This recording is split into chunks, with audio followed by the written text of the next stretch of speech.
Isten hozta. That means welcome in Hungarian. This film reflects my 7 year journey among indigenous and mostly Native American tribes. I am very grateful for a leadership opportunity from a university of mine, which took me to Pine Ridge Indian Reservation in South Dakota almost 7 years ago. I felt it in my bones that I had to go. I just didn't realize then the why. I believe everything happens for a reason. This trip led me to a path full of knowledge that for many it had been lost long ago. In this film, I'm going to share messages to humanity from the people who are still connected to Mother Earth and to the divine. This is just a tiny fragment of the stories these people had shared with me. I try to choose the most important ones to make people think, especially during this time of 2020. Like I said at the beginning, it's a 7 years project. So please keep in mind while you're watching that I have filmed the last interviews in the summer of 2019. Although I'm not native, but living at this time, I am part of that 7th generation that indigenous people talk about in their prophecies. All I ask from you is to hear their words, not just to listen, but to think about the meaning of the message. Thank you.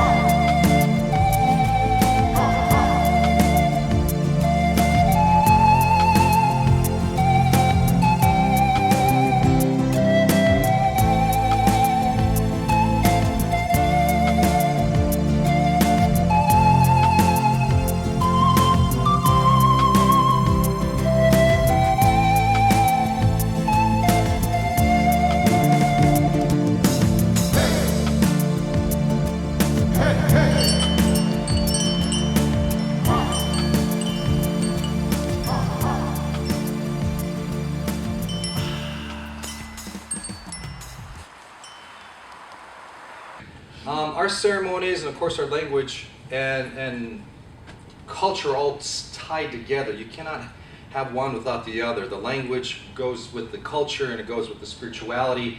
And so traditional Lakota people will say he's not doing anything that's already real because magic is every day. Magic is when the snow falls for the first time of the year. Magic is when the sun rises every morning and it sets and the moon comes up. That's magic. And there's no concept of hell or the devil in Lakota spirituality. There's no such thing. That's a Christian thing to do. We are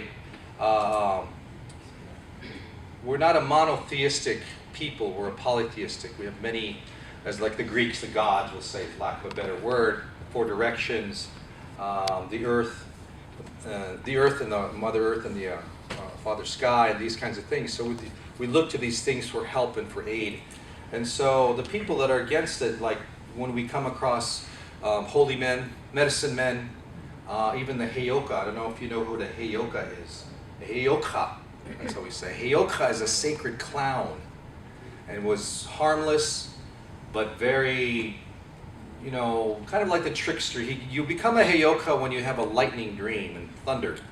And the West is a sacred place for us. The West is where the rain comes from. It's the color black. It seems kind of opposite and strange from other people, but you know, even our sweat lodges would face west, and our teepees face east. But so that sacred clown would come, and he would alleviate during hard times, famine especially, or during the Sundance. The Heyoka would come and dance, and as the dancers are suffering without food and water, and they're dancing in the heat, the Heyoka will come and drink water in front of them. It looks rude, but really a lot of the dancers will say, you know what, when that Heyoka came and drank water in front of me, I felt like it was in me. I could feel it going down my throat. So he alleviates the pain. And so there's that fine line of I wouldn't say, you know, the term magic is more for us in America, it's more like it's not the best word to describe something that's more spiritual. So our magic is more spirituality, and even that's a hindering word, spirituality. I mean, there's really no limits on what you can do when you do something that makes people believe. Magicians work with three things: it's a synthesis, analysis, and judgment. We give you the trick, we let your mind take it apart, put it back together, but we never reveal it. So the mind usually would judge it, and then when the mind has taken something apart and put it back together, it wants to go on to something else. The magician doesn't let you do that, nor does the medicine man let you do that.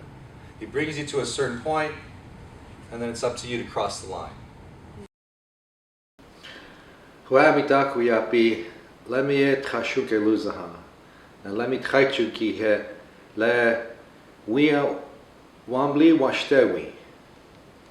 My name is Ruben Fasthorse, and this is Susie, my fiance. I think I was always a spiritual person, so if anything, it allowed me to express that spirituality that I think I might have not expressed before. So yeah, I think it's been a really positive thing.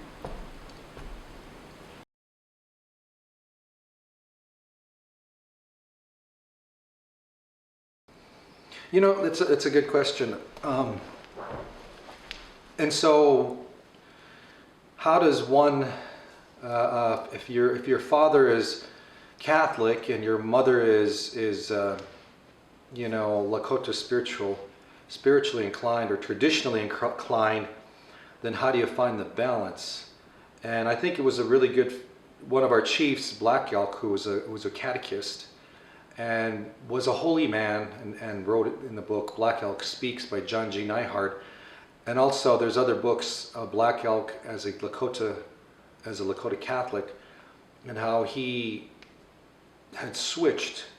I grew up in Oglala, South Dakota on the Pine Ridge Indian Reservation. I went to Our Lady of the Sioux Church every Sunday. I was an altar boy. I lived with the Marist brothers, who are over in Poughkeepsie at Marist College, in a community on the Pine Ridge in Oglala, behind the church.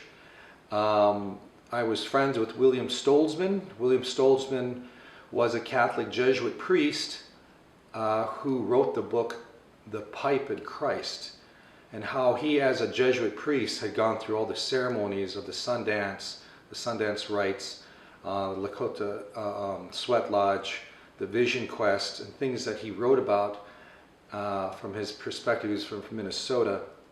So, and being among those type of men who were intelligent but spiritual, and Black Elk's grandson would drum for us at the church every Sunday.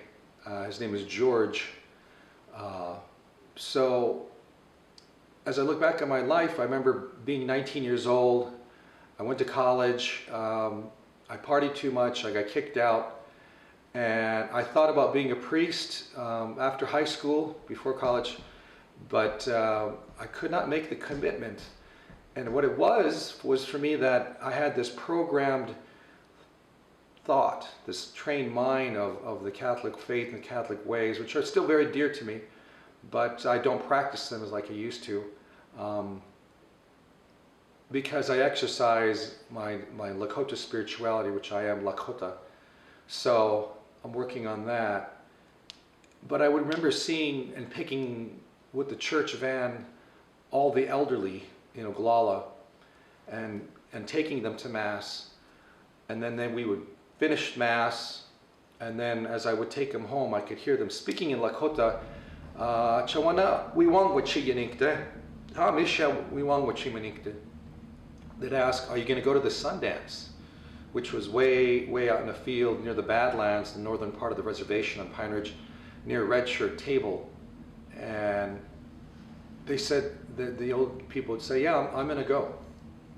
And I couldn't fathom that. I said, you just got out of Mass, but you're going to go to a Sundance. And so I asked one of them, and they said, you know, this is how it is. When things went underground for us as Lakota people, spiritually, we couldn't do our ceremonies until 1978. We couldn't speak our language.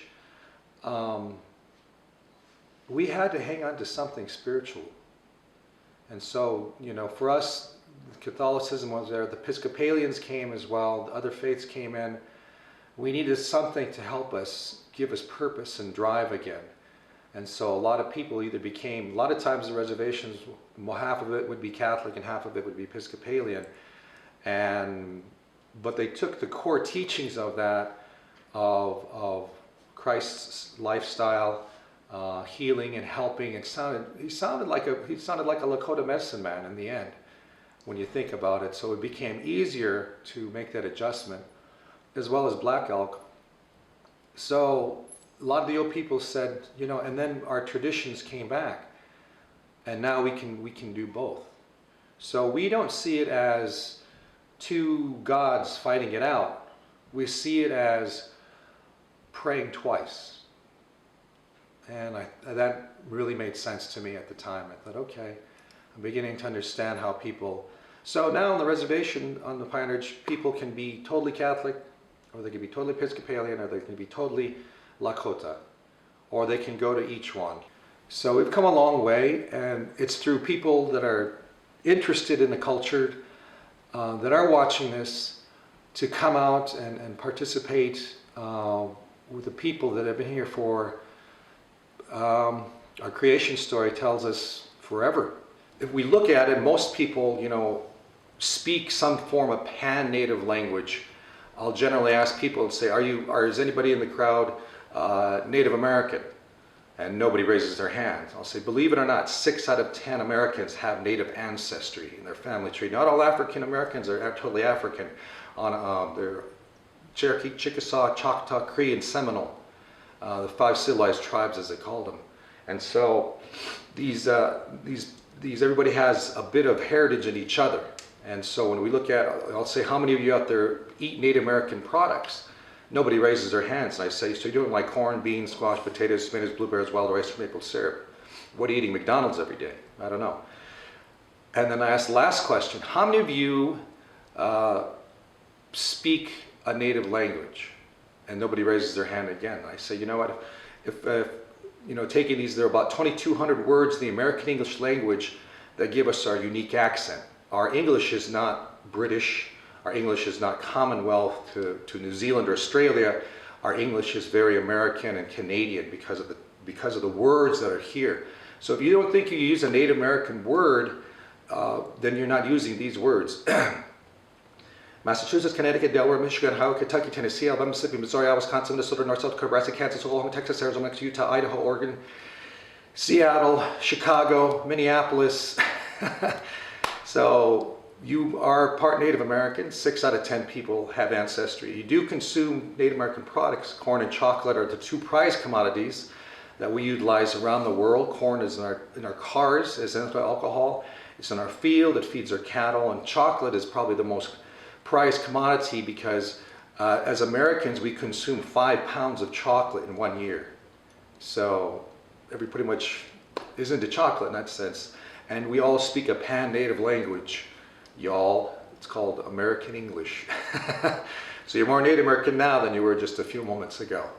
And that's kind of the term. When people say, should we say American Indian? Should we say Native American? You know, Indian comes from the Latin root word indios. And indios means in God, of God, or children of God. So I don't mind being called an Indian. That's fine, American Indian for me.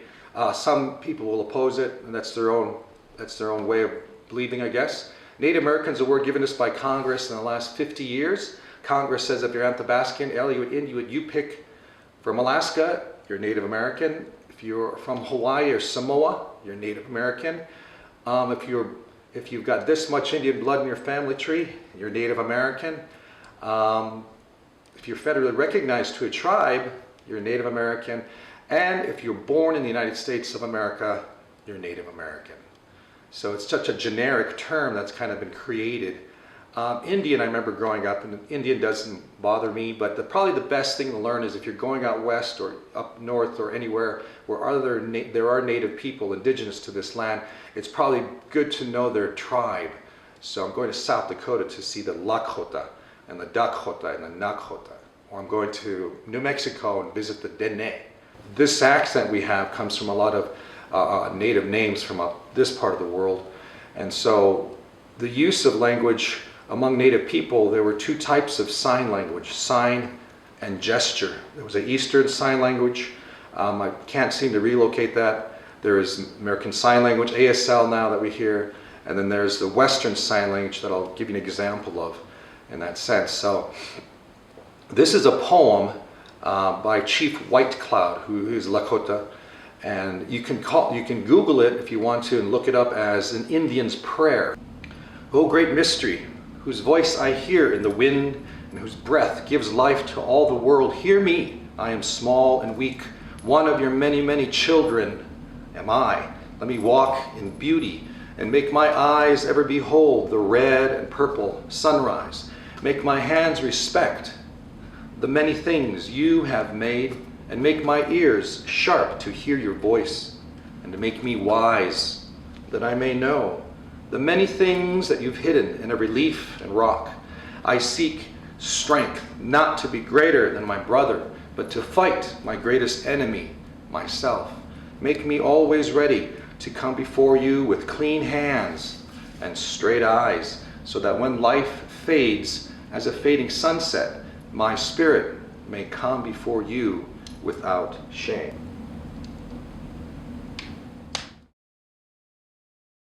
Duktetaha uhipi na tokiatha uyapiki, henaus yochokayacha, hel ake umajila pikte.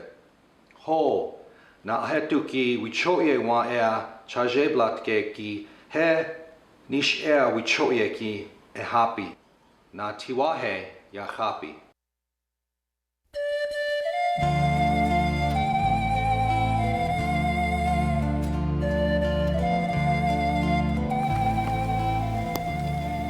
Our Lady of the Sioux Church here in Oglala, South Dakota, is a newer church built in 2001. These windows face east, where we greet the day and the sun rises and we begin anew. That's very important in Native spirituality. Many things face the east, their doors.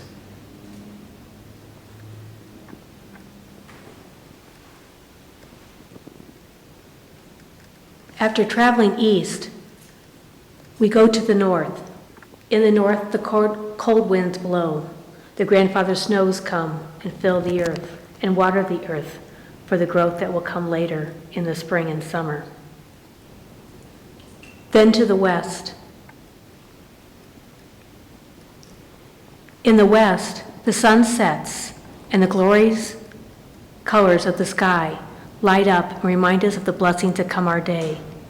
These windows that faced west also face the cemetery where the ancestors are buried and many generations of wisdom and love and family. We go to the south. In the south, the warm winds blow and warms the earth and helps things to grow. Here in our church, we have buckskin on our altar with beadwork. The words Wakan, Wakan, Wakan mean holy. And then the teepees, the former homes of many people that call this their home. The star quilt. Some say it's the morning star, but it's a very important gift that they give at giveaways or at funerals or as wedding gifts or graduation gifts. It's a sign of passage, even when a child is born. And the colors sometimes relate to the person that it's given to. In this case, we have purple in our church because it's the Lenten season, and we change it for each of the different church seasons. The chapel veil on the tabernacle is also made of buckskin with beadwork. You can see the pipes, and on the left, the Thunderbird. The chalices, the water vessel, the holy water bowl are what they call Sioux pottery. Pottery is not really a craft here of the Lakota people, but the designs would be very much Lakota style, geometric shapes. We use them for Mass And the holy water we also use for holy water for when we have a funeral, to bless the body and bless the ground of the grave. The smaller pieces of pottery are the finger washing bowl and water vessel and the smudge bowl. They are also with the geometric shapes of the Lakota tradition.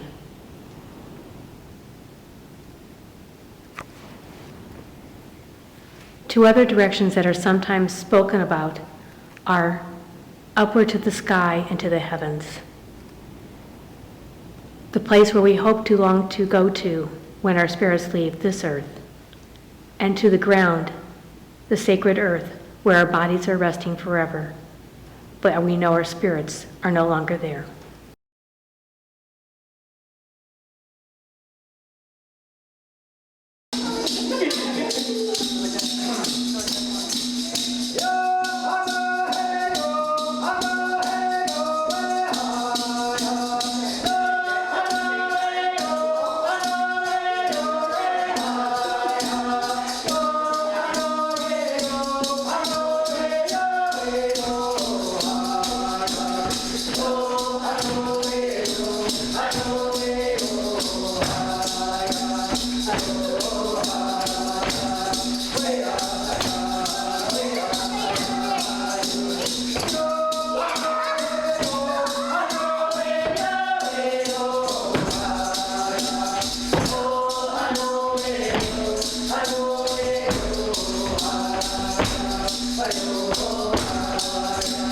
My name is Hearn.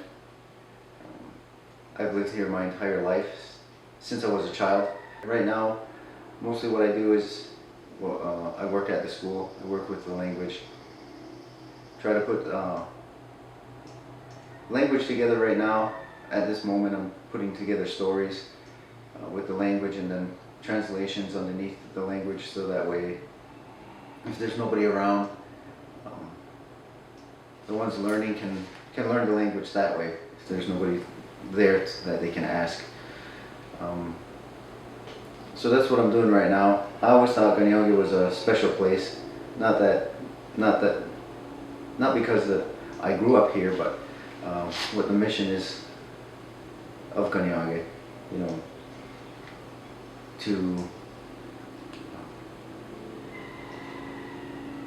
bring back to life the culture, to bring back to life the language, because when it was first started, there was a lot of fluent speakers left, but a lot of the younger generation were not fluent.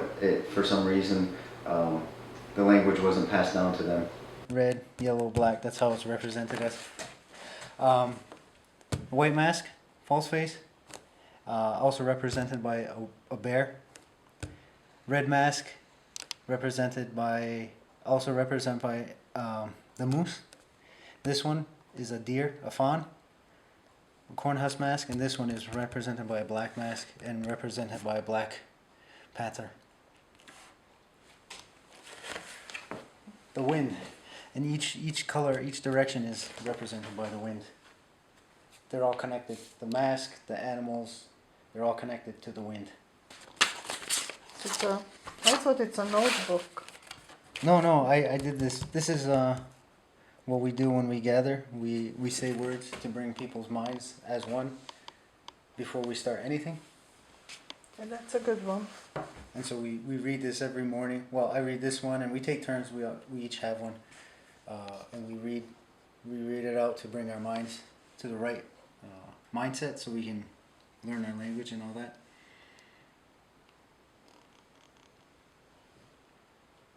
So I did the one with pictures. This is what we're doing. This one's the people.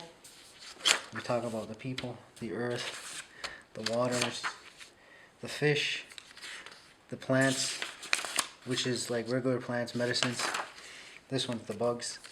What gives us life, meaning what's in our gardens, what we plant in our gardens. Then we have the berries, we have the animals, we have the birds, the trees, the little people, the four winds, the thunders, the sun, the moon, the stars, the ancestors, and the great natural power. And You then made that book. yeah, and then yeah, I did. And then I after I did all that, then I translated everything. I did this because there's a lot of people that are still learning and they don't know what all the words are. Can you flip it for me? No?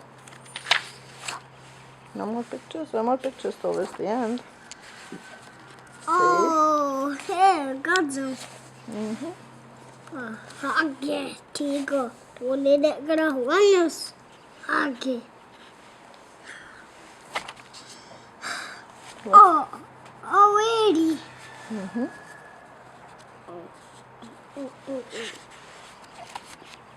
Oh, caraca. Tenho canado. That's again the sun and the water. Ew, what are they? Godzą. Oh, hey, dzierota. That one too. What is that? Aquari. Let's find more. Oh, hey, honestly. Oh, good water. Hey, What's that? hey, ilho. Comes the bear. Da, aquix.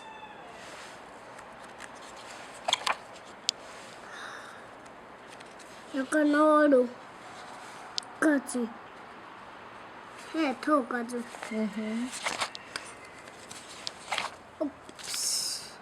Hey, adowi. Adowi. Yeah. Okay.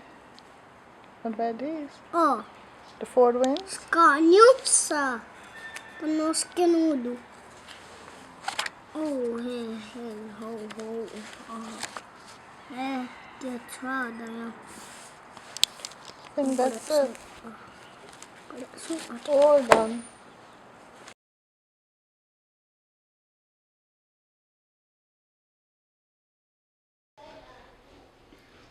Deogata te yujets.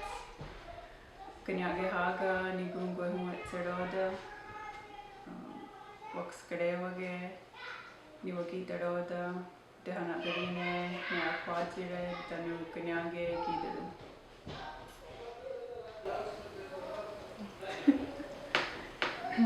Guarda ne yujets. Doase na dogo seriago. Kanyage haga ni gungo huat seroda. Vox grevage ni waki teroda. Dehana garine. Ni aquatire. Tanu kanyage kideru. It'll be planting season, so you'll take the seeds, and the medicine is you'll soak the seeds in it, and just that helps kind of keep some bugs away, so that your plants grow. A lot's based on seasons and what's happening. What do you do with the seeds on Seed Festival, for example? Well, we pick 3 medicines. Usundelitra, onatagottantra, and onanardo. Is it sweet play? Onanardo? Okay. I don't know what my medicines are called in English. I just know. That's okay. So that's sweet flag, purple iris, and cedar. You mix it in a pot, and each one has its own, like, a reasoning for why it's in there. Like, one's bitter, one's hot, and one's just, I think it's just because a third one's in there because we only do, we don't do even numbers in our medicines.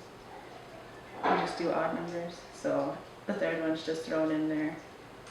I'm sure someone's told me before, but That's okay. That's cool. but we soak the seeds in there, like she said, for, like, you know, the birds don't eat. If they do steal one, because they usually do, they'll spit it out, and then they won't really want to try another one. I mean, sometimes when you pick a medicine, or I'm trying to teach my son that even if it's, you just like pick berries or something that is, you don't really think twice about it, just pick it. I'm trying to teach him to at least, you know, tell the plant out loud. To think it first. Well, Like how was yours? Because Ray would have told me a little bit too about that. like he named my two sons. He introduces them, like the mother, the father. This is the baby. The baby goes under my title, so we're all under the Hungarian, and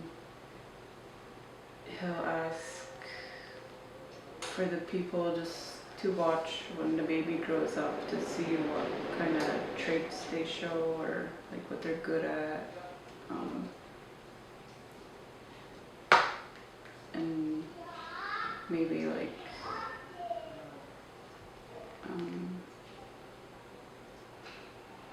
once they notice what they're good at, to keep pushing them towards it. But for the cedar bath, it's because you had mentioned that earlier. It's for the baby to cleanse the baby and all like throughout the while in their mother's womb, like to cleanse them of anything that she's ever felt while she was carrying them, and to not carry whatever burdens that she had or anything like that. So when the baby comes out, that he's his own person again, and he doesn't carry anything from whatever. Free. Yeah. One last question. It was so nice to see yesterday that I don't know who that girl was. I'm sorry, these names are really hard for me to pronounce. But she had like one baby on her arm, then the next one, then the next one. So it's so nice to see that the whole community, okay, you go dance, I hold your baby, and they just pass around, and everybody watches everybody's child. Yeah. It's like musical chairs. I mean, that's the kind of people we are.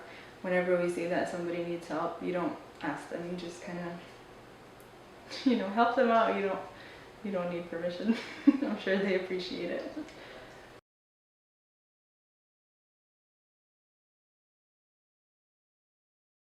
You see, the way we talk about it is that when we first got here to this earth, we didn't have anything. We didn't have any rules, we didn't have any laws or anything like that. So what we had to do was we had to take direction from what was already in existence, which was the natural world. Everything that was here, the trees, the grasses, the waters, everything was here before us. So we had to take direction from them. And so the old people, the way we always talk about it is that they looked at nature, and from nature they devised what we call Gainere Goa. It's a great natural law. It's the law based off of nature. It's the law that nature follows. So because it's been going on for so long, and it's doing a fantastic job, that's the law that we created to follow, and which governs our lives. And when we say the natural world, we say, a lot of people will say like a creator, and for the most part, the way I understand it is most people will say the creator is a God figure, a man, for the most part, but for us, or the way I see it, and the way I was taught growing up, is that originally, before the Europeans got here, before that those seeds of doubt were planted into our minds, before religion was planted into our minds, there was no such thing as a God figure of any kind. It was just, the way we say it now is, it's just, we acknowledge that something exists, but we do not acknowledge of what face it wears. We do not acknowledge that it's a man. We do not acknowledge that it's a woman. It's a woman, like people.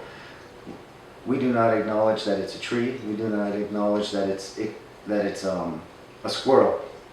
We say it could be anything, because we also say that it's in everything. Everything that exists, which is alive, which is not alive, or in inanimate, like maybe rocks or something like that. It exists within everything. It is part of us, and we are part of it. It's just that way. And so, when we give names to children,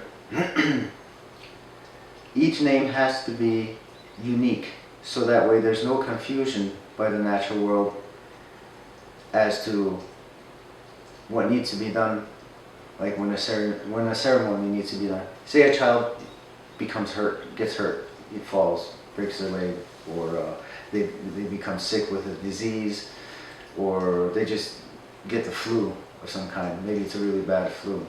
And so when we're in the longhouse and we're putting up the names of these children, we talk about these things.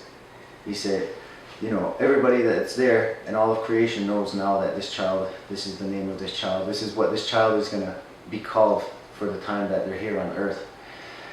And so creation is listening to this, and they know this. And so when we go in the woods and we talk to the plants that we need to gather in order to heal this child, we talk to them, and when we talk to the plants, we give them tobacco in respect, and we talk to them, and I don't want to say in no special way, we just talk to them as though we might talk to somebody we meet, you know, on the street, or, you know, you just talk to them normally, and you talk to them and say, you know, I'm here on behalf of this person, and you say the name, and so when you say the name, they know exactly who to doctor or who to fix, and then you pick the plant and you do what you have to do, and the spirit of that plant will go and assist that child or that person or the adult in bringing them back to health. And so that is the problem today, is where so many people, being not traditional, they give names, the same names to their children, and there could be 100 people with the same name. So how is creation supposed to know which person to help? You know, that's the way we see it.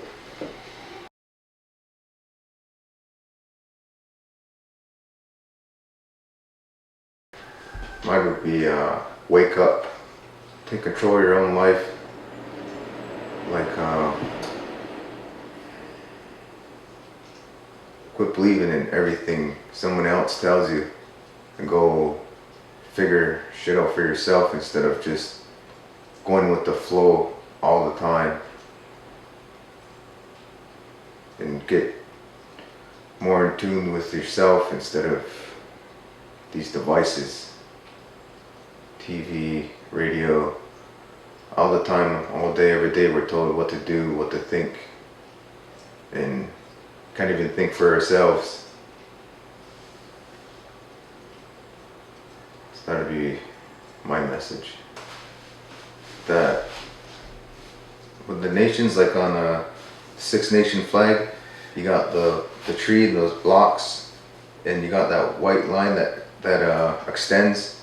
And that's like extended to all nations, like the peace, offering peace to everybody. So like, so everybody would get along. You know what I mean? Like to stop wars and the killing and all that sort of thing. That's why you got to my understanding, that's why you got that white line that just keeps going in another block. It could go another block, like just endless. I live here in this small community, but I think about all the other communities, not just of the Mohawk Nation, but of all the world. And when I say I talk about communities, my mind is towards traditional people in this world, because I see that a lot of the traditional people are fading away. A lot of the young people don't, as far as I can see at this time, are not picking up on the traditional ways, the culture, the language. And if they do, it's in fragments. You know, they don't understand fully of what ceremonies are. They don't understand fully their language. I always just think that I wish that they would, like what he was saying, wake up. Not necessarily, what he said was wake up to what's going on in the world.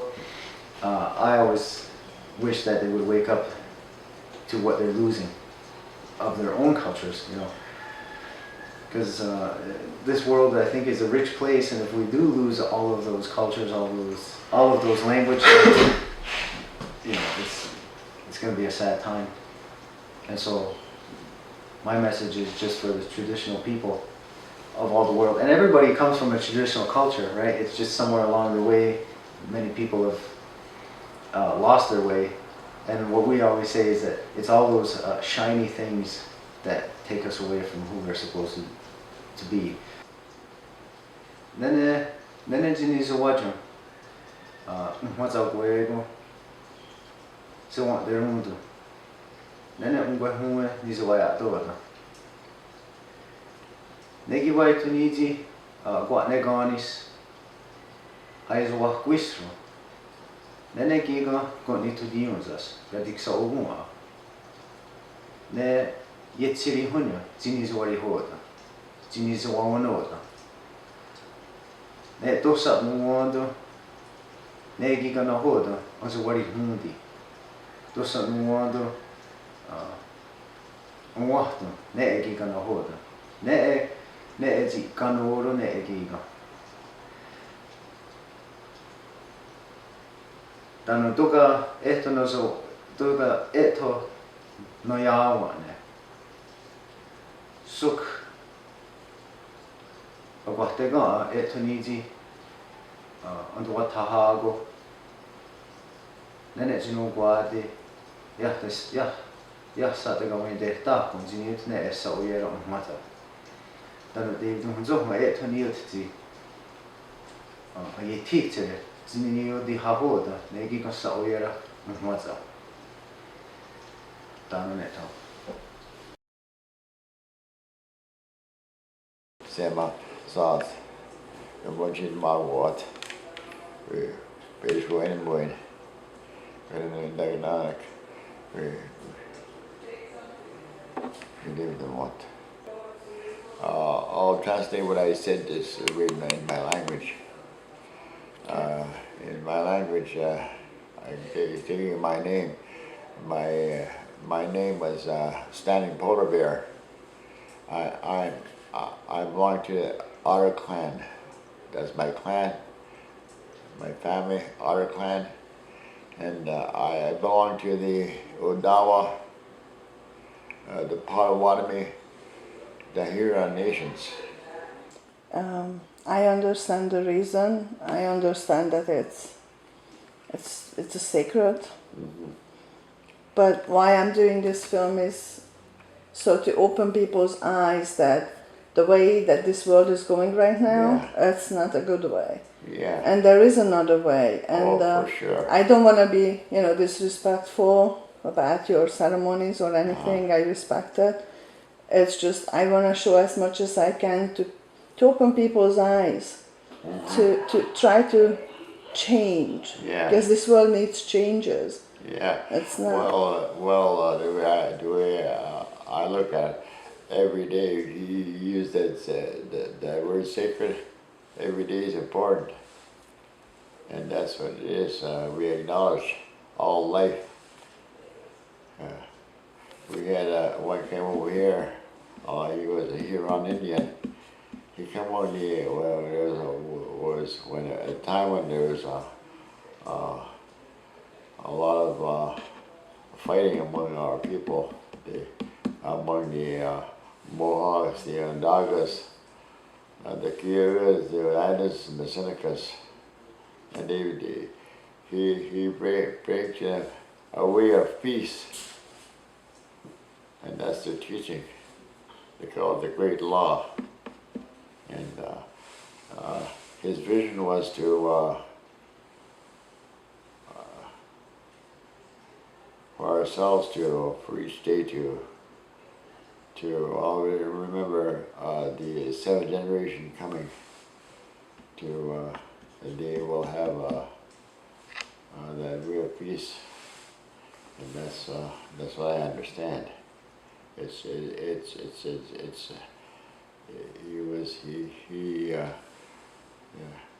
All people have a rational thinking, and that they can understand, to have a rational thinking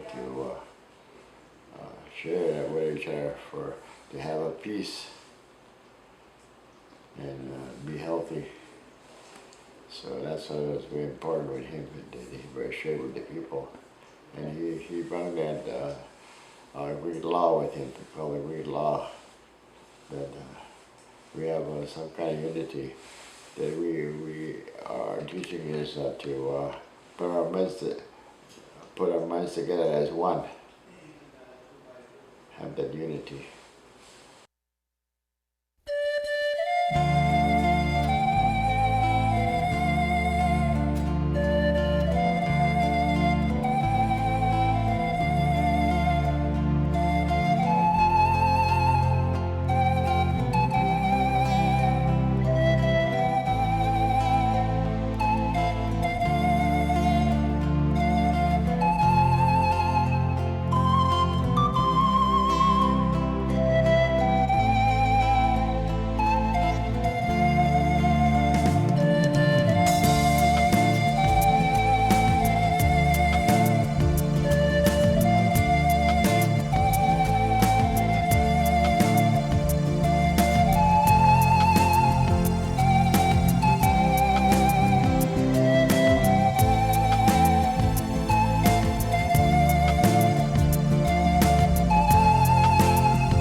My name is Andre, and I'm from the Nullhegan Band of the Abenaki in northern Vermont, along the Lake Memphremagog. The Abenaki was pretty much attempted to be exterminated by a group called Rogers Rangers back in the 1700s. Now, the Brunswick Springs are actually the name that was given to them. They've been classified as one of the 8th wonders of the world, of the ancient world, by Robert L. Ripley. Because there are 7 springs, mineral springs, that are less than 2 feet apart, and there was a healing ground for the Abenaki.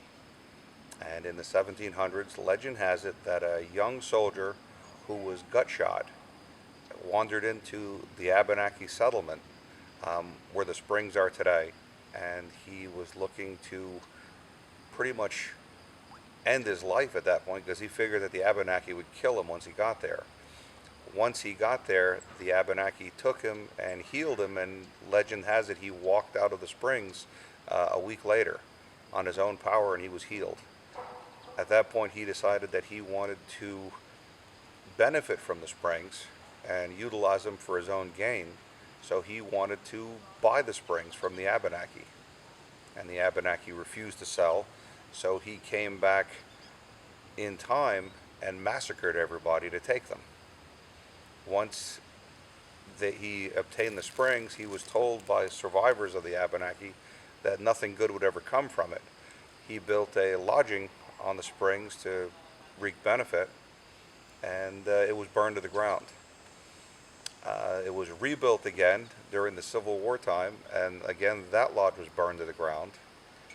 And the last time it was rebuilt again, it was around 1900. And again, that hotel also burned to the ground, so no one can seek benefit from where the Brunswick Springs are. It's a very holy place. It's very, very spiritual. As a matter of fact, the last time I was there, there's no wildlife. There's no bugs. There's nothing. It's just devoid of everything. And when you walk through, you can actually feel the power of the springs that are still there, and you could feel the ancestors that are still roaming around that area. Actually, I have a significant amount of blood, native blood, and both my daughters are also card-carrying Abenakis recognized, including I have a large majority of my family that are all Abenaki. My great-grandmother on both sides of my family were full-blood native, and we were fortunate. I'm originally French-Canadian. And so we were fortunate to have that in our heritage, and we've pretty much brought a lot of our heritage with us over time. we were known as healers in my tribe, and we actually have been able to expand on that and try to help people today as well with some of our methods and our ideology. So you incorporate your ancestors' knowledge in your everyday life. Oh, You yes. follow. Yeah, very much so. And in fact, currently we have a tea that we have on the market that they're examining because they believe it could reverse type 2 diabetes. But over growing up when I was a child, I can fondly remember incidences that happened. And one particular story that stands out is I was 7 years old and I was playing in a place I shouldn't have been on the farm, and I accidentally sliced open my knee. And I was scared to death. Oh God, I kept looking at this blood going down the front of my leg, and I just kept thinking, I'm gonna have stitches. And that's probably scarier than the incident itself, just the thought. And I showed my father, and my father looked at it and he said, it's not a problem, we can fix it right now. And he went into the barn and he grabbed a handful of spider webs out from up in the rafters of the barn, and he packed the cut with spider webs. And instantly the bleeding stopped. And then I'm looking at this, and I was scared to death because I'm afraid of spiders to begin with, and having this all over my knee did not help matters. But the bleeding stopped instantly. And then he said, well, we have one more thing we have to do. And we went behind the barn, and there was the old pine trees that had the pitch bubbles that would drip down the side of the tree. And my father took out his pocket knife and popped one of those pitch bubbles, and he smeared that pine pitch all over my knee. And I'm looking at that thinking, that's the most hideous thing I'm ever going to see. There's lint in it, there's pieces of bark, and I thought, my God, it's going to be worse. I'm going to have to get a shot now for tetanus. And he just laughed it off. Well, I noticed that after about 4 days, it was completely healed over. And a few years ago, I was speaking with my own pharmacist, and I mentioned to him that story. And he started laughing, and he said, he goes, I have to say, your father was way ahead of his time, because they just discovered that spider webs are the fastest clotting agent on Earth, and that the pine tar is actually the strongest antiseptic in nature. So pretty much he knew what he was doing before anybody else did. And he asked me, he goes, where did you hear about this, or where did he hear about it? And I said that we're native. And he just shrugged it off. He goes, I should have known. He goes, because these are remedies and cures that people don't know anything about anymore. And we strongly believe, and it was passed down with my grandmother, that for every condition on earth, the remedy and cure is here if you want to take the time to look for it. Because there is no ailment on earth that can't be treated with what's already here. Well, that's a great story. I thought it was pretty cool. Yeah, I really that was new. Yep, yep. Something I'm very proud about, because I am very proud of my heritage. And it's something I try to instill in my own children even to today. We hunt and fish, and we're strong believers in, if you take something from the land, you have to utilize it. We're not trophy hunters. Whatever we hunt or dispatch, we have to consume. And sometimes that gets us in trouble. When I was a child, I almost shot a turkey buzzard, and when I missed it, I told my father, well, I missed, and he said, just as well, because it would have made a terrible dinner. That's when I realized I would have had to eat a turkey vulture. I was like, oh God. So I'm kind of glad that didn't work out. I know you didn't say too much about that tea, but do you want to say more, like how did you discover that it is good for diabetes? Well, it's an interesting story. Our tea was originally used in the tribe for arthritis and rheumatism and stomach ailments, and they would give the tea to tribe members that were acting a little odd. And what they would do is they would force the tribe member to urinate in a depression in the rocks and throw a handful of ants in the urine stream. And if the ants remained in the urine, then they would force them to consume the tea. My family's been entrusted for over 300 years to guard the secret of the tea. We've never released it. We only gave it to family and friends, and we have never released what the tea consists of. but we actually ended up going through pharmaceutical trials just because we started promoting it. And the pharmaceutical world looked into it and realized that right now it is the fastest acting anti-inflammatory on the planet. And they also discovered that it not only lowers blood sugar, but it regulates the pancreas and such so that it stabilizes type 2 diabetes. You do not have to use any medication or insulin of any kind. As you can well aware or well imagine, we're under a lot of examination right now on those claims. But so far, we have about a 98% success rate. And it goes back to pretty much further the idea that you have to really maintain Earth, because without it, we're losing things every day. There are cures to different ailments that are going to be lost if we don't be careful.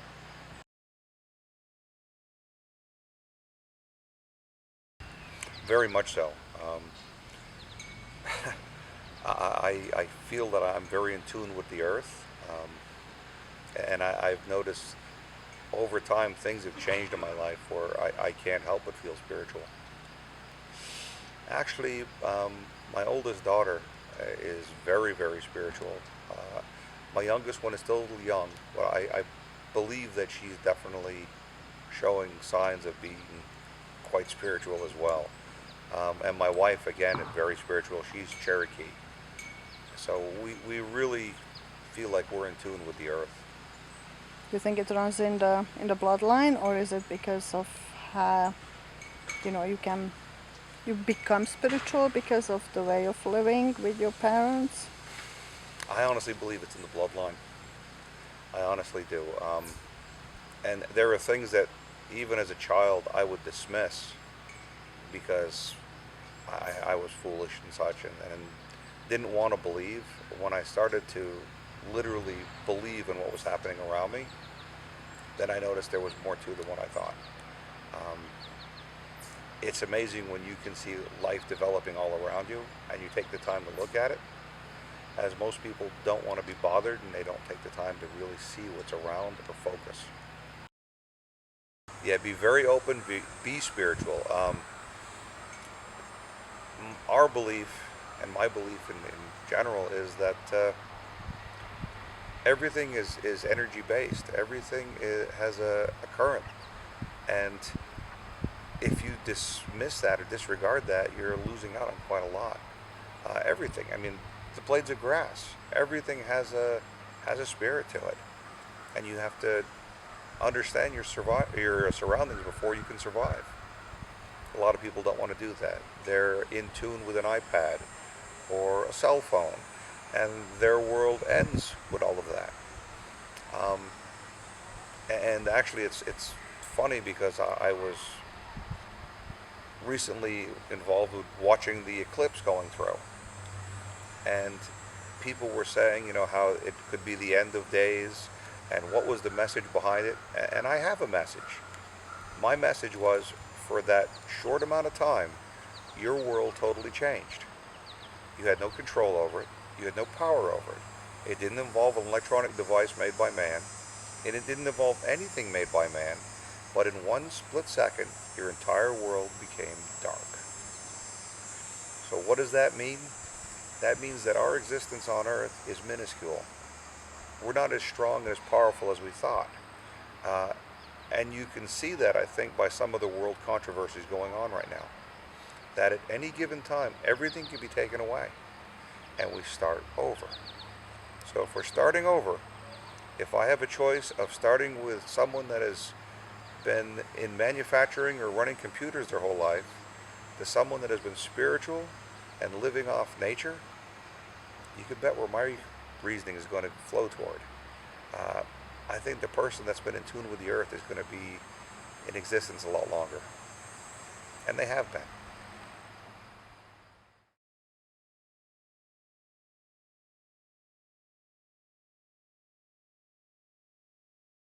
Hey, my name is Linda Verge, and my Native American ancestor was Margaret France. She was kidnapped by the Lenni Lenape when she was 11 or 12 years old. She was raised by the Lenni Lenape as a medicine woman. And the only reason they kept her alive, they killed the girl that was with her. She had blue eyes. My relative had brown. Because she looked more like a Native American, and she actually married a Native American and was very happy. She learned Native American medicine and lived with the Native Americans until she was 22, when her father saved all his money and bought her back. She had a son, but when she came back to the colonists, this was in 1780, she became a medicine woman and taught medicine throughout the Lehigh Valley and saved a lot of colonists. And this was on my father's side.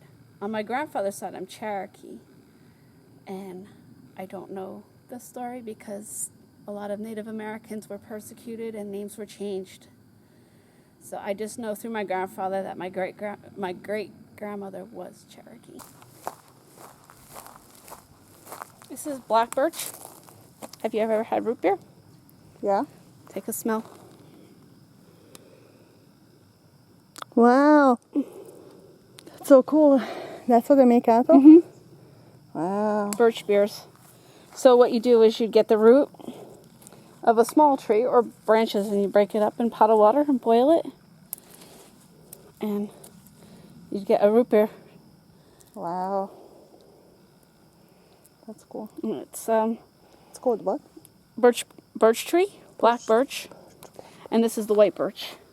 Yeah, because I knew this one. That's white birch. This is black birch. Cattails, you can eat those.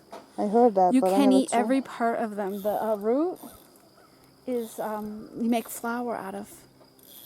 Really? Flour. You can burn the top. The shoots are like bamboo sprouts, bamboo shoots. Mm-hmm. So when you eat them, wow. We teach our girls to be naturalists. So my girls actually could probably spend a couple days out and eat off the land. Oh, that's great. Mm-hmm. Plant. It's called snapweed. Oh. See here, here's one here. You don't have to rip it off. Oh. This one is really ready. Here, just touch it. Sometimes they just pop. Oh.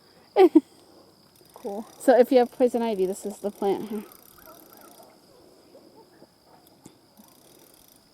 Mm-hmm. Thank you. So, yeah. For poison ivy. For poison ivy. So we're gonna go for a walk to find some edible plants. Mm-hmm. That's great. How do you know all this stuff? Because I camped, and I'm Native American. Okay. And I've gone on nature hikes and. But who taught you? I went on hikes, but I don't know all this stuff. My father. And this is a lichen. This here. This is also a natural antibiotic. I love them. In the spring, they're edible. Yeah? They're called fiddleheads. And you can boil them just like spinach. Oh. And they kind of have a spinachy taste. So those are in the spring only. And how come it's not edible now? It changes. The composition changes. Oh. Pointing towards the Delaware right now. I don't know if you can get on this side, you might see it better, but I don't know if you get the house in it. No, it's good. You So know they why were bent a trees certain grow like way. that? Hmm? You know why trees grow like that? They were bent by Indians to point to the Delaware. I'm John Redigo Bailey from the Lenape tribe. I am a psychic holistic healer, is what the general public knows of me by, but I'm actually a shaman. Sometimes people are a little offended by that. So, but also being a psychic holistic healer, it covers quite a different parameters on what I'm able to do to help people live life more fully. It really depends on, you know, the tribe that you come from. A medicine man, to my teachings, is someone who is able to make up different herbal type of recipes and things like that to help people in a physical way. Like if there were ways of if someone fell and had a compound fracture, they would mix up certain things herbally and apply it to the bone, and it would heal a lot faster than what our present medical type of thing. The word shaman, the way it was taught to me, is someone who stands between two worlds. And so they connect to the spiritual world and also to the physical world. And because of that, they channel in the healing energy and also the ancient ancestors and wisdom and knowledge and understanding of how to heal an individual. And when they're healing them as a shaman, it's both, or it's all, you know, mentally, emotionally, physically, and spiritually. So with that, taking all four parts of the person, it gives them the balance so they don't have disease or dis-ease in their life. You know, first of all, let me just say that everybody has psychic abilities and gifts, and they all have the ability to do what myself and others do. And like being named Red Eagle, you're given you're offered a name by your elders, and I accepted that name. Some do, some don't. But with that being said, along with my gifts, you're also given by Spirit and offered something very special. And for me, it was those healing abilities and how to master energy to the point of, and when I say mastering it, is how to bring it in and channel it to an individual through me. I'm just a vessel. You know, I just help people where they need to be helped.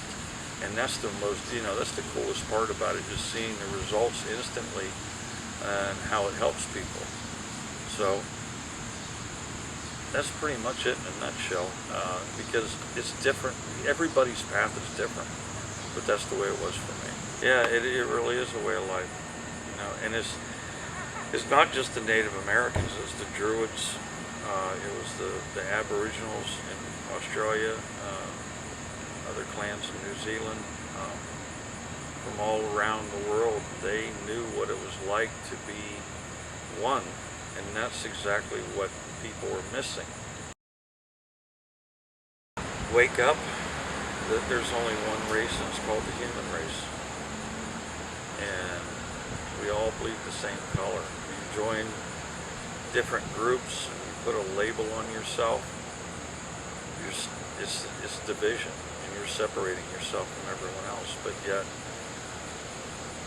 you can use religion, skin color, whatever you want. But when it all boils down to it, we all have the same heartbeat, we all have the same blood, and we all have the same life purpose, and that is to come together as one. It's that simple. You know, get out of your head. You know, the longest journey for a man, this is the message, the longest journey for a man or a woman is only 18 inches from here to here. Connect it, balance it. Learn to use your heart and your brain. Get rid of the fight or flight ego. Ego is edging God out.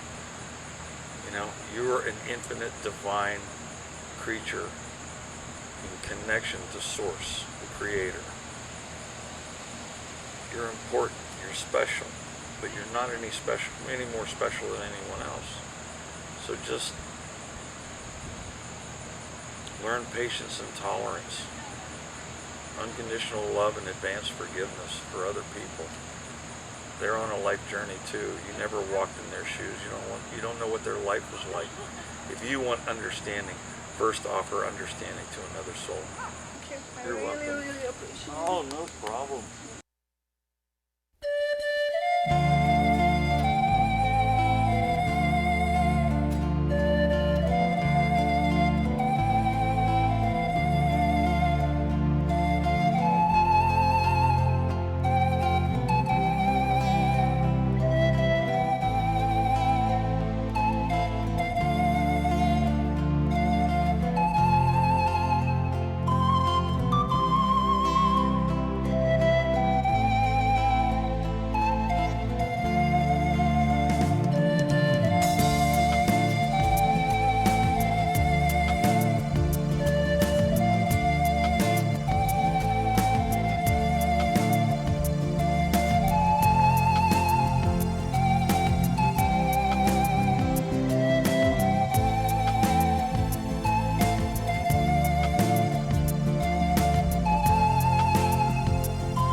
It's got a lot of meaning. It's got two words.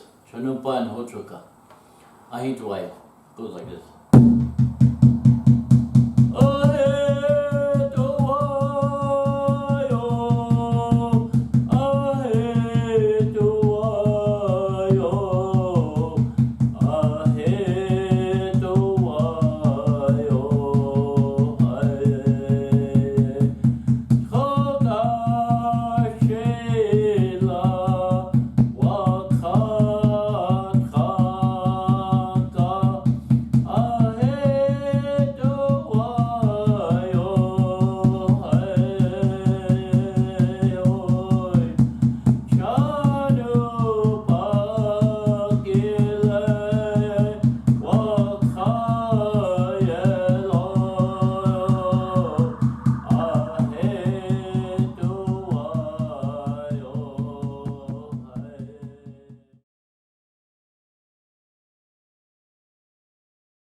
Makoche memela.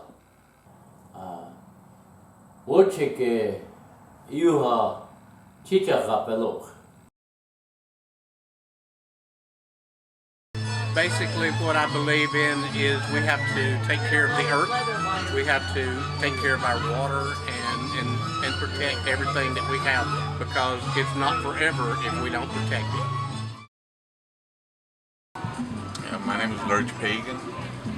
In my language, the Taino language, which is my nation, it's Hurabansa, which means cleansing wind or strong wind. Are you spiritual or religious or practice anything?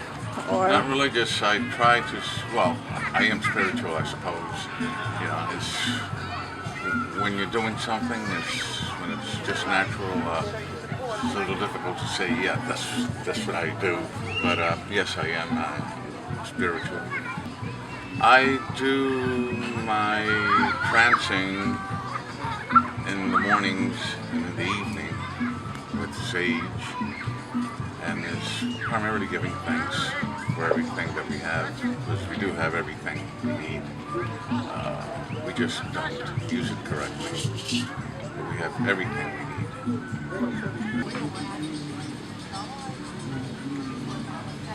how long does it take to make a rattle? It depends. It's a little difficult to, when you stop doing it for a little while, you have to get yourself back. You have to allow yourself to fall into it, and then it starts flowing. Because everything that I do also has, the symbols all mean something.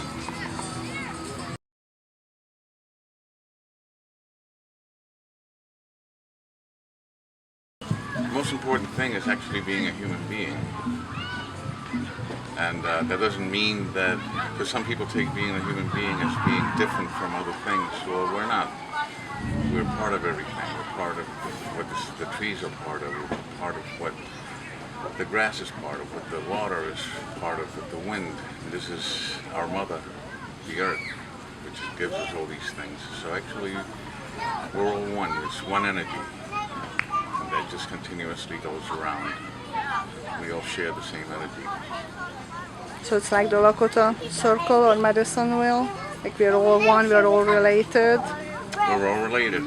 Yeah, absolutely.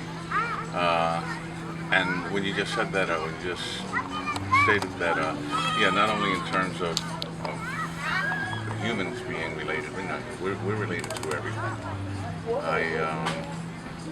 And we all have jobs to do. A quick thing is, this is an aside, and I was by the ocean one day, and I saw this guy who was on a surfboard with a sail, and I was watching him, and the water was keeping him up, keeping the surfboard up. The wind was propelling him forward. He was guiding the way he was going. The day was giving him the light. The warmth of the wind was keeping him from being cold. And I was sitting there and I kind of felt like I had been neglecting what I do, which was a call for me to, hey, get back to straighten up and fly right, as it were. Because everything was doing its job. And so when you pay attention to things like that around you, you take a look at yourself and it kind of puts a perspective on things as to whether or not you're doing your job. We all have to produce. Nothing is free. We all work for everything. Hello, my name is Ikani and I am coming from the Incan Nation, and this is a message for everybody. So, chukla sensikuna, aku dos las kamay masti kaume kidaska kamis aska whisky yatu ambon.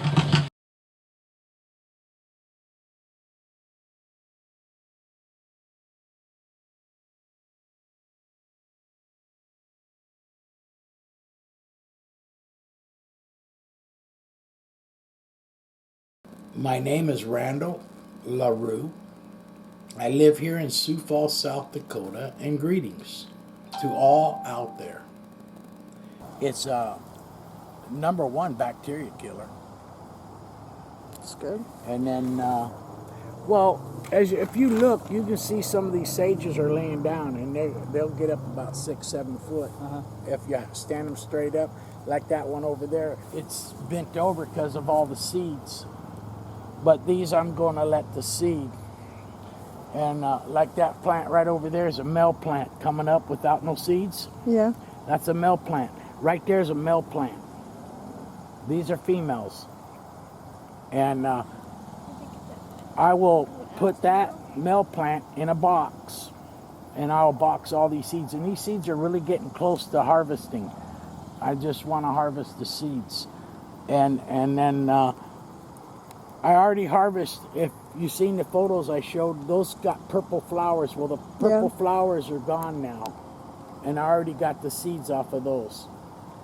And I will send you some seeds of that, because that's really good sage for eating, putting in salads, cooking, smoking food with it, stuff like that. Oh, nice. And then, like I said, we got some of them tobacco sage way back there. Most of our tobacco sage we already harvest.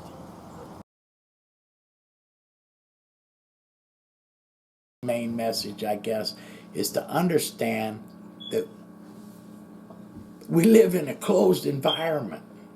I know that's hard to comprehend when you're told we live in a universe. We need to come back to creation.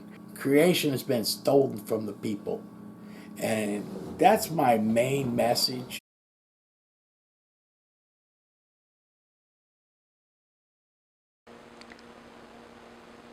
My Lakota name is Mato Wakia. My first language was Lakota, my second language was English.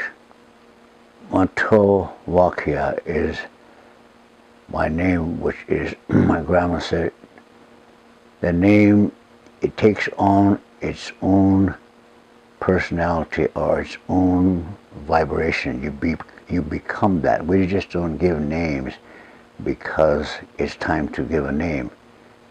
These names are really goals and sculptures the spiritual energy to become that what the name says.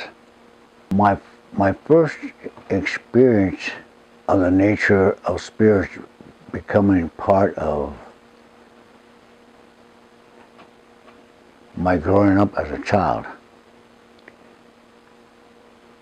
And I used to play in some crevice back here, some white crevices.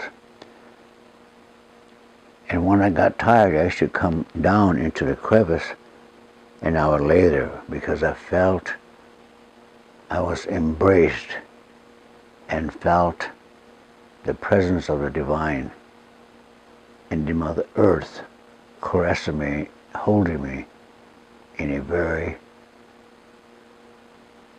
loving, nurturing way. So that was a very sacred place for me to go. So I waited to go back to my grandpa and ask him for his interpretation. His name was Wanahi Kchiwogalaka. Translation, man who talks to spirit. He said, my God, my grandson, those are, when we say Wa, it's a energy moving out in a vibrational sound, and they are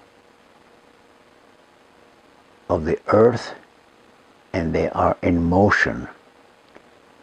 And our word Omakashka means the spirits of the land and the earth.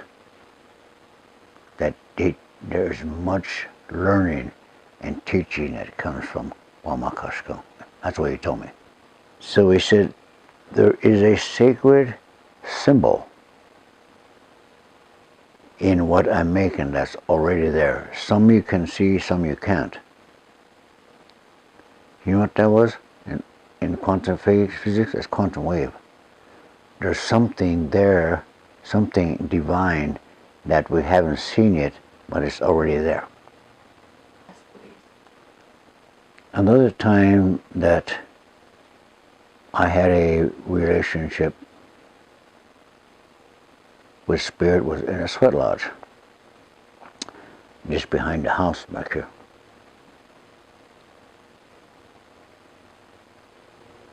We went in a sweat lodge with a medicine man because we were told that we were being, it's really hard to interpret because I'm using the English language to interpret into Lakota, because one is very linear and secular and one is formless. It's connecting and it's of the spirit and the language of the spirit, and the linear language doesn't have that. So, but in this sweat lodge, the medicine man sang some songs, made myself available and surrender to what was going to be taught me. When we started the songs, then they stopped. The medicine man said, there is a spirit that came into the lodge, and he may talk to you or he may not. And one thing I need to tell you is don't have any expectations. Don't try to will something's going to happen. Don't let your ego become awakened and control what this sacred experience is to teach you. Because these ceremonies, rituals don't do that.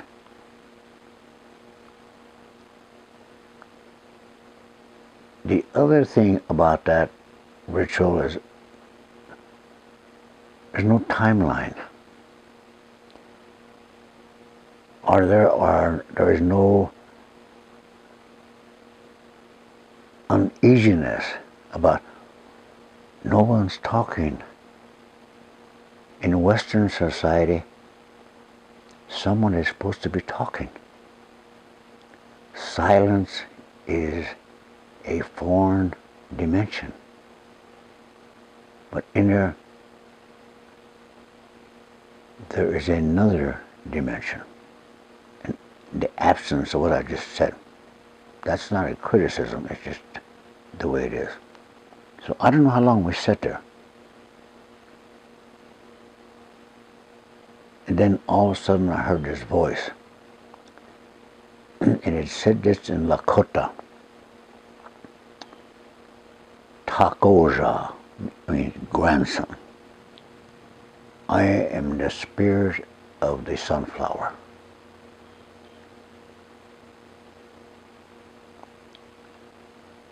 And my purpose is to pray in silence from where the sun comes up to where the sun goes down. And my grandmother rather, taught me about the sacred relationship with the tree.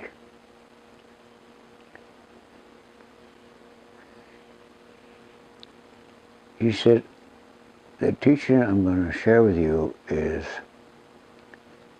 an ancient teaching. And the purpose of my teaching you is that the presence of the, here it comes, Wamakashkan, in a creation of the divine which we call Chun, which is tree, is going to be a very prolific teacher. Because when you see a tree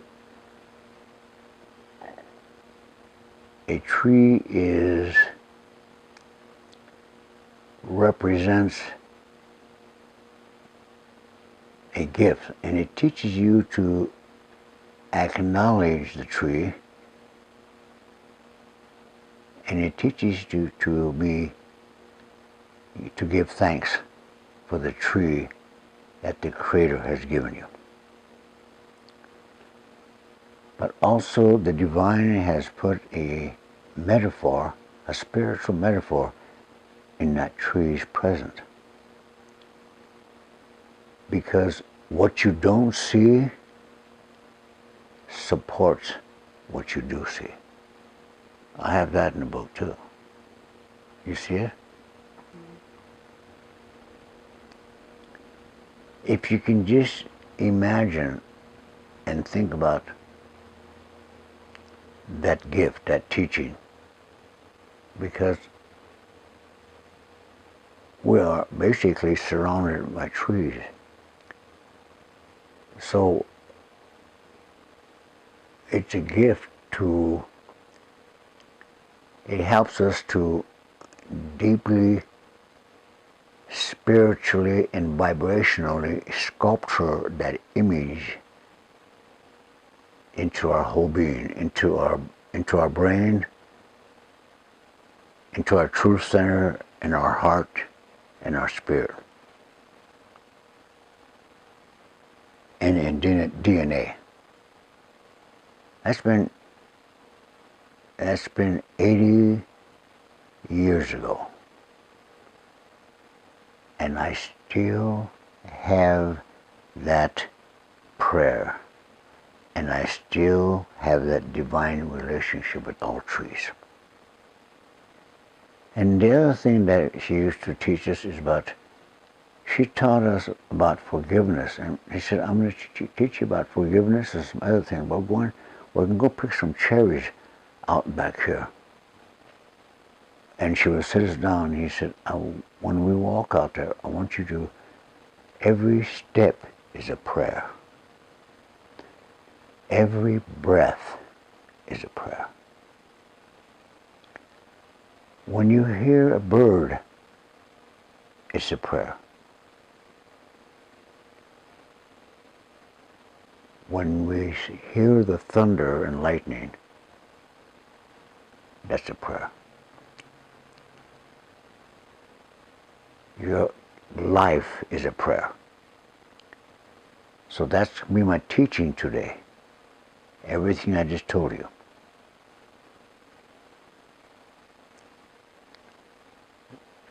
And I want you to walk in a reverent way. Respect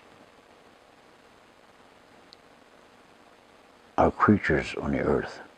Grasshoppers, snakes, spiders, and don't step on them.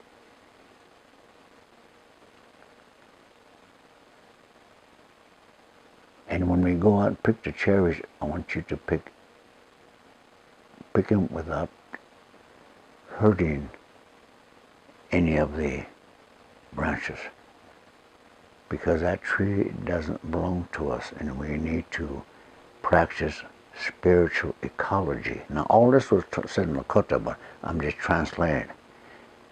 Spiritual ecology means you leave that tree, those cherry trees, the way you found it.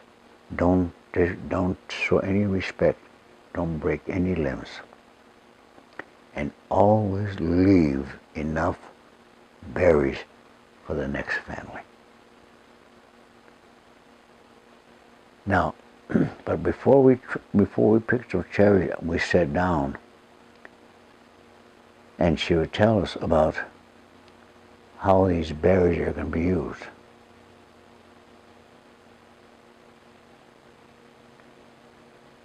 And by this time, she used to ask me, I was a little older, but she used to ask me about, what are you learning at the school?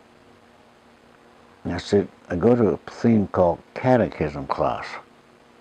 She said, what is that? Well, that's the church's way of teaching about their God. They say that they have a God that's the Father and the Son and the Holy Spirit. It's three of them, but they're one. They're not separated. So that's when she said, so it's like water, isn't it?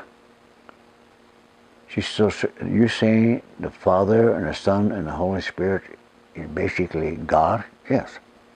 They're one the same. Well, it's just like water for us then.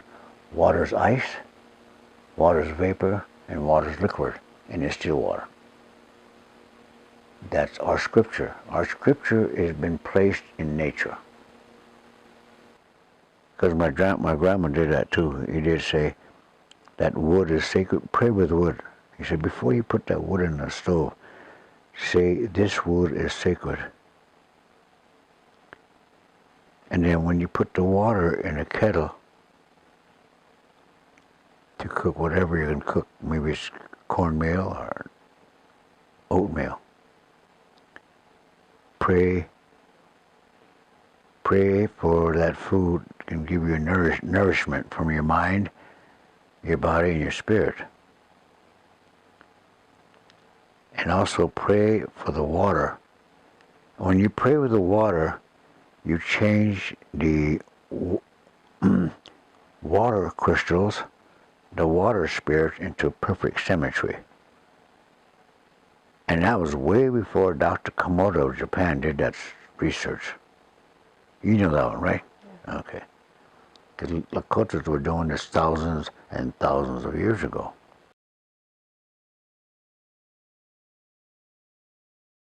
Now,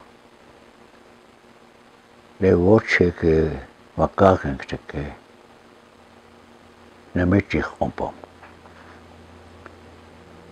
Mitä köpi juha lelina kaakille ja hiukille juha sunvastea nape chiusapelo.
Ma'avihaka.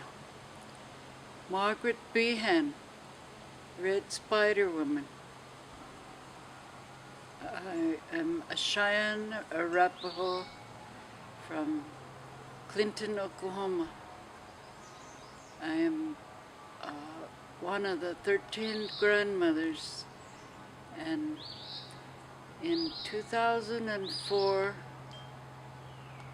I was invited to come to Phoenicia, New York,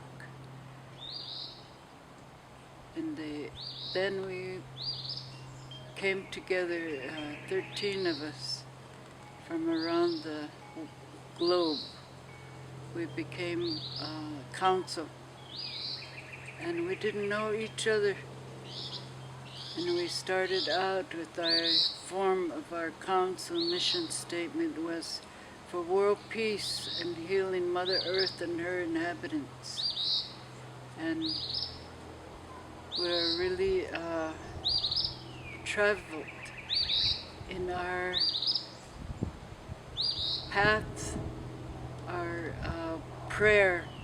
Each grandma had a line of prayer, and so we used those to pray for the earth from different directions, and we moved in such a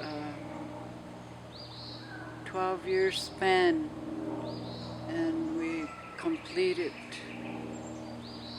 in 2017. We were called from the Center for Sacred Studies, sent out 16 letters, and 13 of us answered the call. And today, I don't know who chose my name or where they get my, how I was chosen to sit on this council, but I believe it's from God, from great mystery, from Mahionis, from Creator. There are from different continents, the grandmothers, and like they come from their line of prayer, their culture. So they really set up the way they practice their sacredness, and that's how we travel around the world with this prayer.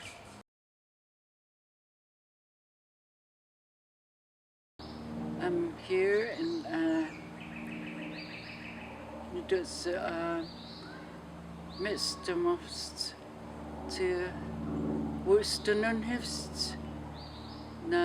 pivi mea niman to ishi na he was to Mahionis na Mahio na Hawaii to Hinens. With your great knowledge of spirituality and sacredness that each one of you have, want you to use it. It's what I'm asking you, requesting at this time, because this is what you were born with, and you can access it at any time, and believe that that's how you got here. Each individual got here, and you're a very holy person. You're very sacred in the breath of life, and you come together in this time of the world's great paradigm change. They say paradigms changing,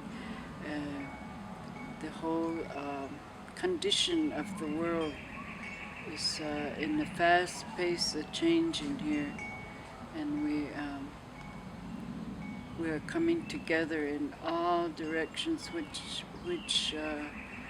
whichever way we find ourselves, we come into these groups, and especially the woman with their nurturing love and a feeling to care for their families, number one, and then take care of themselves and to continue to travel on this road of life. Inaan.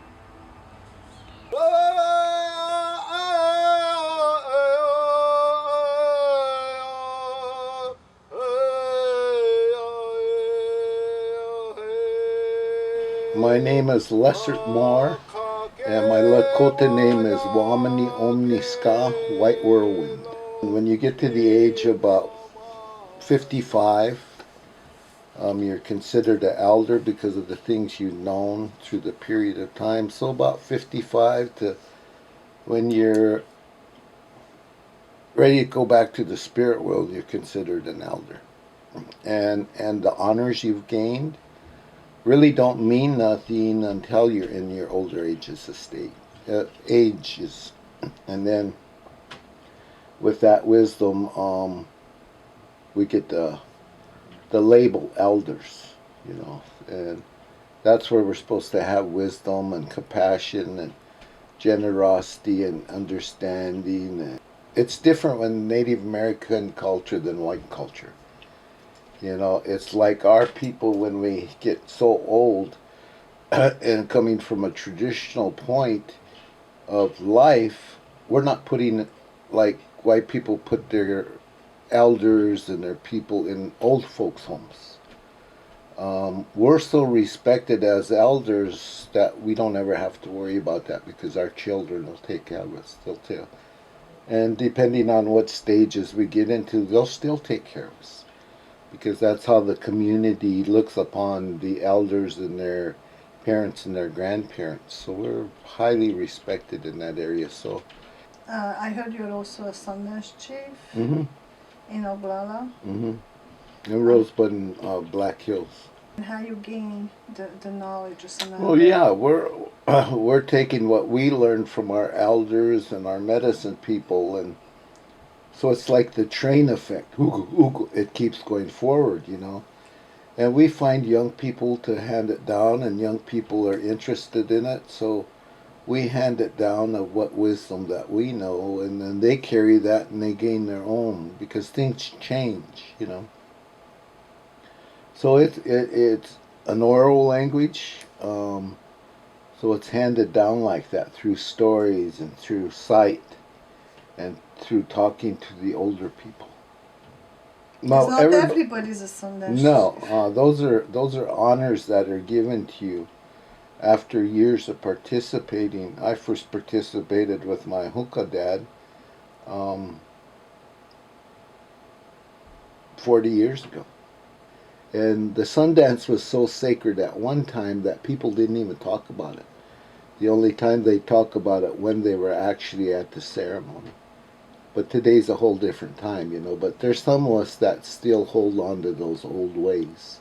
Because where I'm going with the film is that, like I said, people today, they lose, children also, they lose connection with themselves, with the others, with even the family or friends. It's like everybody's just with the computers. Digital world, and so what I would like to show the people that keeping these traditions help you to keep connected to each other, to yourself, to Mother Earth, you know, the nature, that to live in harmony. It's still possible, and it's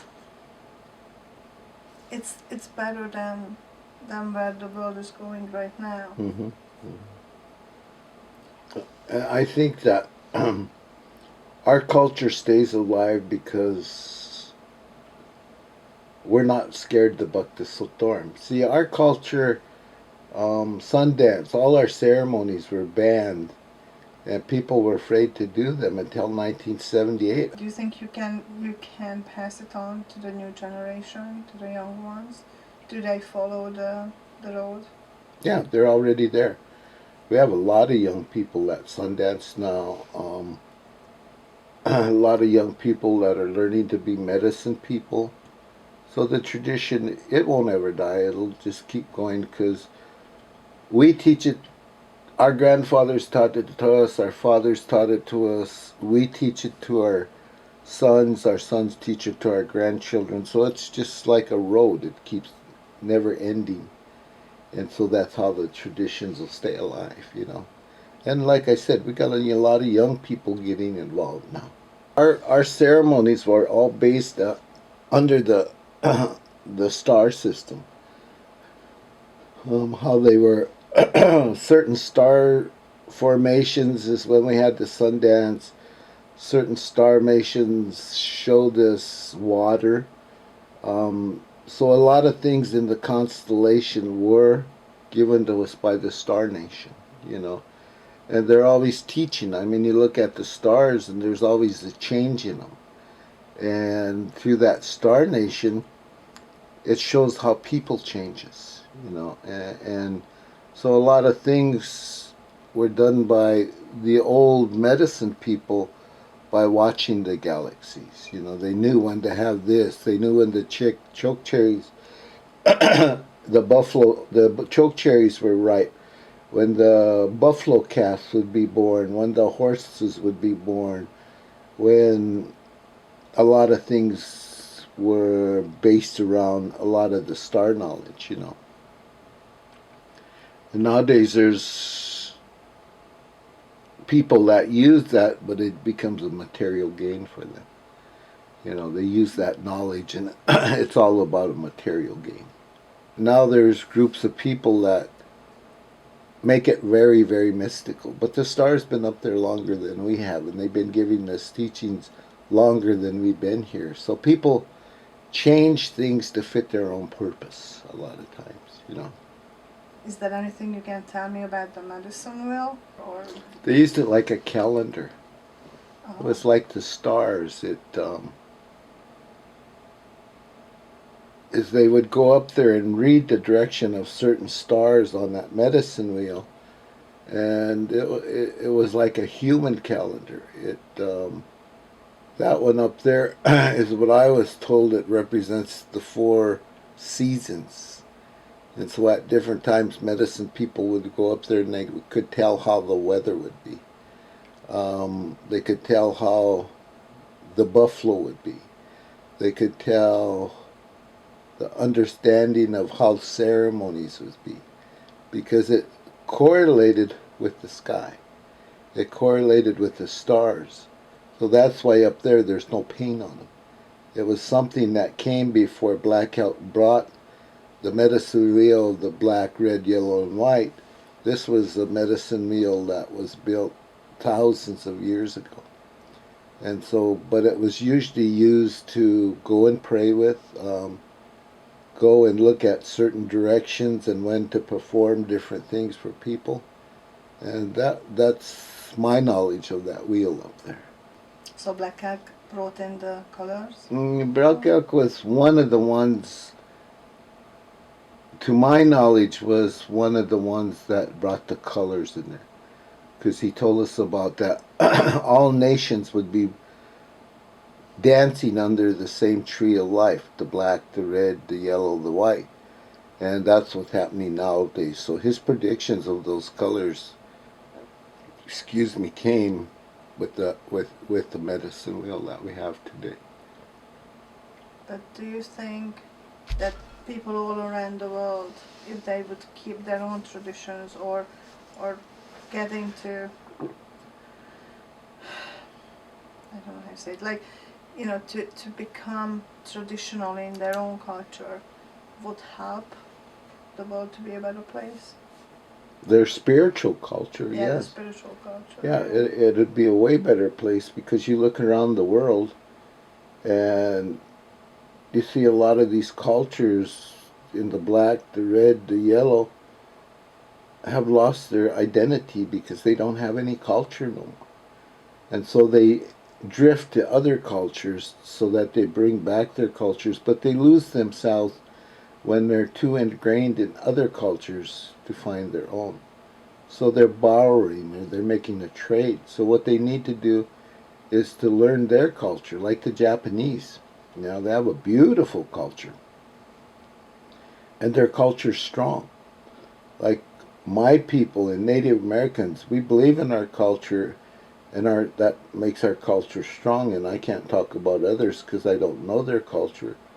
But going and researching, be a part of their own culture first, would bring unity into this world. Because I think cultures bring peace and they don't bring war, you know. And as long as I've been alive and people my age, we've never seen a day of peace. Once we stop doing that as a nation, and our people forget what the white buffalo calf woman is, what the Sundance is, what the sweat lodge, when those are all gone, we do not exist anymore. We've shifted into a culture that we have forgotten who we were, where we come from, and where we were going. And that's why we teach these young people, and these young people come. And a lot of nations come now because they don't want to forget who they are. And as long as you hang on to ceremony and belief and culture, your people will live forever.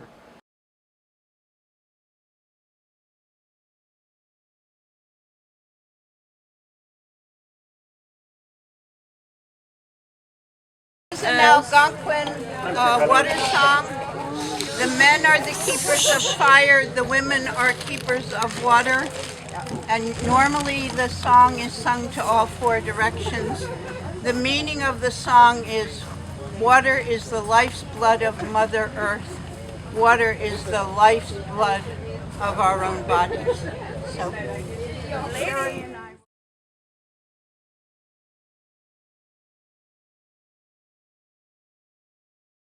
You should sing it like a lullaby.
Thank you.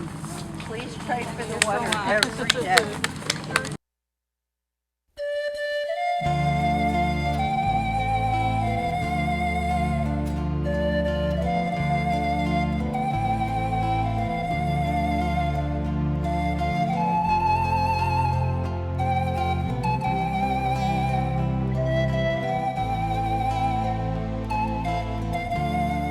Hungarian people don't say goodbye.